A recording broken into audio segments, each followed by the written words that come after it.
الابصار وبلغت القلوب الحناجر وتظنون بالله الظنون. جب دشمنوں کے لشکر چاروں طرف سے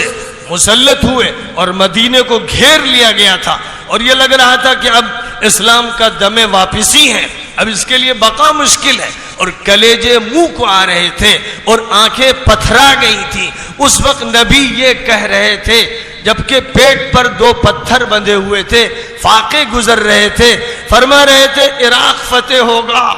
شام فتح ہوگا, یمن فتح ہوگا.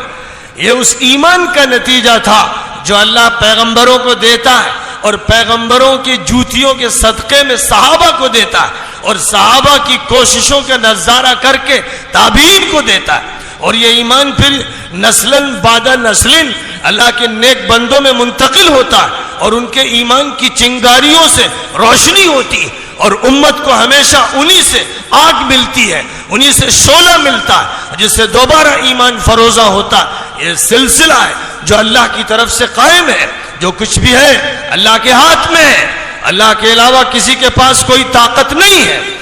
اگر تمہارے دل میں یہ بات ہے صاف سن لو, اگر تم یہ سمجھتے ہو کہ حالات نہیں بدلیں گے کیونکہ امریکہ طاقتور ہے, اگر یہ سمجھتے ہو کہ حالات نہیں بدلیں گے کیونکہ یورپ اور روس کے پاس اور چین کے پاس طاقت ہے, اگر تم یہ سمجھتے ہو کہ ہندوستان میں اکثریت کے پاس طاقت ہے اور یہاں ایک بڑی فوج اور پولیس ہے اس کے پاس طاقت ہے, حالات نہیں بدل سکتے, تو خدا کی قسم تم کافر ہو, تم مشرک ہو, تمہارا ایمان سلب ہو چکا ہے. حالات کتنے بگڑے ہوئے ہوں, تلواروں کے نیچے, بندوقوں کے سائے میں اور توپ کے دہانے پہ کھڑے ہو, تب بھی 1 منٹ کے لیے مت سوچنا کہ اللہ کے علاوہ کسی میں طاقت ہے. طاقت اللہ کے ہاتھ میں ہے, جس وقت اللہ چاہے گا.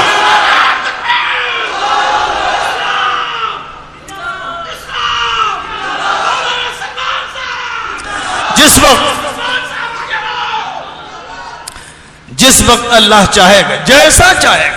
قرآن اسی سے بھرا ہوا ہے. افسوس کہ مسلمان قرآن کی تلاوت کرتے ہیں لیکن سمجھتے نہیں,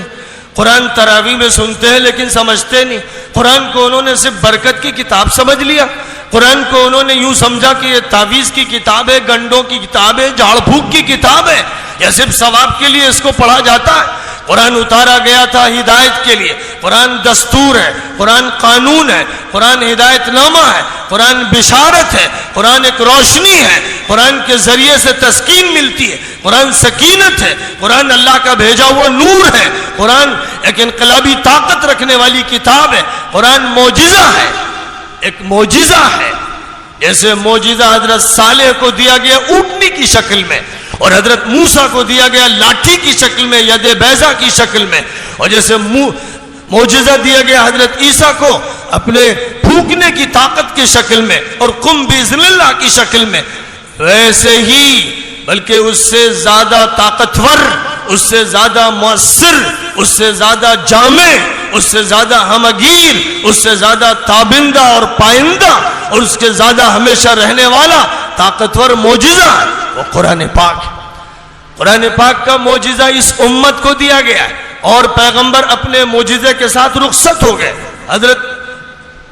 صالح کی زندگی میں اونٹنی رخصت ہو گئی, اور موسیٰ علیہ السلام کے ساتھ ید بیضا رخصت ہو گیا, عصا رخصت ہو گیا. حضرت عیسیٰ کے ساتھ دم عیسیٰ رخصت ہو گیا, لیکن نبی کی رخصتی کے ساتھ قرآن رخصت نہیں ہوا. قرآن ایک جیتا جاگتا معجزہ ہے, یہ دلوں کو فتح کرنے والی کتاب, یہ دماغوں کو تسخیر کرنے والی کتاب, یہ پوری انسانیت کی رہنما کتاب, یہ دنیا کے تمام مذاہب کے جنجال سے نکالنے والی کتاب, یہ تمام انسانوں کو پستیوں سے بلند کرنے والی کتاب, یہ تحت سرا سے سریا میں پہنچانے والی کتاب, یہ انسانوں کو اللہ سے ہم کلامی عطا کرنے والی کتاب, یہ دلوں کے اندر نور کی بارش کرنے والی کتاب. اس کتاب کے ساتھ وہ معاملہ امت کی طرف سے نہیں ہو رہا ہے جو ہونا چاہیے.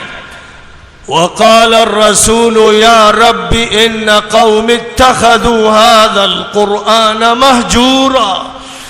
رسول اللہ میاں سے شکایت کریں گے, ہماری اور امت کی شکایت کریں گے کہ اے اللہ میری قوم نے قرآن کو چھوڑ دیا, اگر یہ میری قوم قرآن کو لے کر آگے بڑھتی تو جس طرح اس کو لے کر آگے بڑھے تھے ابو عبیدہ ابن الجراح اور خالد ابن الولید اور عمرو ابن العاص اور سعد ابن ابی وقاص اور وہ مجاہد فاتحین جنہوں نے سندھ سے اسپین تک اور چائنا سے افریقہ کے ایک کنارے تک فتوحات کا ایک بازار لگا دیا، جس طرح وہ قرآن کو معجزہ سمجھتے ہوئے اور اس پر ایمان رکھتے ہوئے آگے بڑھے، حالات کی سازگاری کے ساتھ نہیں بڑھے۔ جب چاروں طرف طوفان تھا الحاد کا، باطل طاقتوں کا، ان کے ہتھیاروں کا، ان کی فوج